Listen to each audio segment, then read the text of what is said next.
दोस्ती का मीठा फल, चंपा और रिंकू की ईमानदारी की कहानी। गहरे हरे दिल में दो अनूठे दोस्त रहते थे, मेहनती चींटी चंपा और शरारती खरगोश रिंकू। उनकी दोस्ती जितनी पुरानी थी उतनी ही अटूट थी। चंपा का हर पल काम में बीतता था। वो सुबह की पहली किरण के साथ जागती और अपने घर के लिए अनाज का एक एक दाना जमा करती। उसके जीवन में ठहराव और दृढ़ता थी। इसके विपरीत रिंकू को दुनिया का हर खेल प्यारा था। वो हरी हरी पत्तियां खाता, छलांगे मारता और पेड़ों के इर्द गिर्द दिन भर दौड़ता रहता। उसके जीवन में केवल गति और मस्ती थी। लेकिन जल्द ही हवा का रुख बदलने लगा। बादलों का रंग गहरा होने लगा और जंगल के सबसे ऊंचे पेड़ पर जादुई जामुन पकने लगे। ये बारिश से पहले दोस्ती का फल जमा करने का वार्षिक संकेत था। चंपा ने अपनी छोटी उंगली से एक जामुन को छुआ। उसने समझाया, रिंकू, ये सिर्फ फल नहीं है, इनमें हमारी दोस्ती का मीठा स्वाद छिपा है। जो इन्हें ईमानदारी और मेहनत से जमा करता है, उसका दिल साल भर खुश रहता है। चंपा ने तुरंत अपना काम शुरू कर दिया। उसने सबसे पहले जामुन का एक छोटा सा टुकड़ा सावधानी से तोड़ा और उसे अपनी पीठ पर लाद लिया। ये रास्ता लंबा था, पर उसका हौसला मजबूत था। रिंकू थोड़ी देर चंपा को देखता रहा। उसके मन में आया, इतना धीमा? मुझे पता है कि वो मेहनती है, पर इतनी मुश्किल से एक एक करके ले जाना तो समय की बर्बादी है। मैं तो हवा से भी तेज खरगोश हूँ। उसने तुरंत फैसला कर लिया कि वो अपनी तेजी का इस्तेमाल करेगा। उसने सोचा, मैं दौड़कर कई बार आऊंगा जाऊंगा और जल्दी ही चंपा से बड़ा ढेर लगा दूंगा। मेहनत तो चींटियों के लिए है, खरगोशों के लिए नहीं। रिंकू तेजी से जंगल में दौड़ पड़ा। वो हवा की तरह जामुन के पेड़ की ओर भागा, फिर जामुन तोड़े, पर भागते हुए कुछ रास्ते में गिर गए।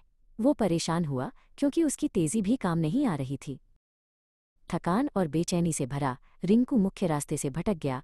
वो एक छायादार और सुनसान जगह पर पहुंच गया, जहां सूरज की रोशनी मुश्किल से पहुंचती थी। अचानक उसकी नज़र जमीन पर पड़ी एक बड़ी भूरी टोकरी पर पड़ी।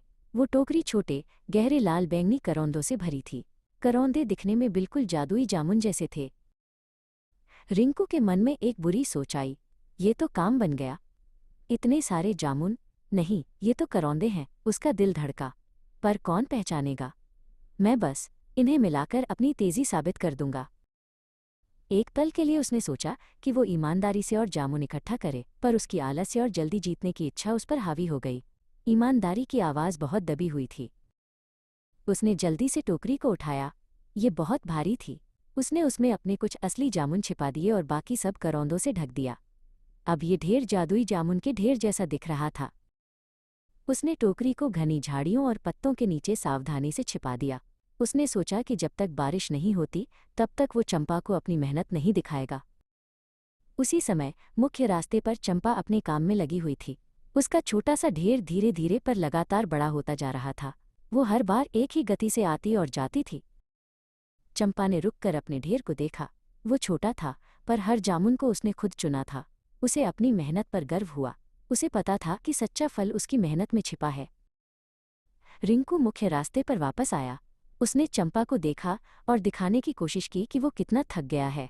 उसने अपनी सांसें फुला लीं और अपनी पीठ पर धूल लगा ली। चंपक, तुम अभी भी धीरे धीरे चल रही हो? रिंकू ने गर्व से पूछा। मैंने तो अपना काम खत्म कर दिया है। मेरी तेजी ने कमाल कर दिया। चंपा ने विनम्रता से कहा, जरूर रिंकू, मुझे खुशी है कि तुमने इतनी जल्दी काम कर लिया। ईमानदारी से जो भी काम किया जाए वो सबसे अच्छा होता है। तभी आसमान से पहली मोटी बूंद गिरी। आओ, अब हमारे जादुई जामुन का स्वाद चखने का समय है। रिंकू खुशी से चिल्लाया और जल्दी से झाड़ियों से अपनी टोकरी निकाल लाया। रिंकू की टोकरी बहुत बड़ी लग रही थी। चंपा ने अपने छोटे से ढेर से एक जामुन निकाला और उसे ध्यान से खाया। उसकी आंखें खुशी से बंद हो गईं। वाह, कितना मीठा! चंपा ने कहा। उसने रिंकू की ओर देखकर कहा, रिंकू, तुम भी खाओ। रिंकू ने अपने ढेर से एक जामुन करौंदा उठाया और बड़े गर्व से खा लिया।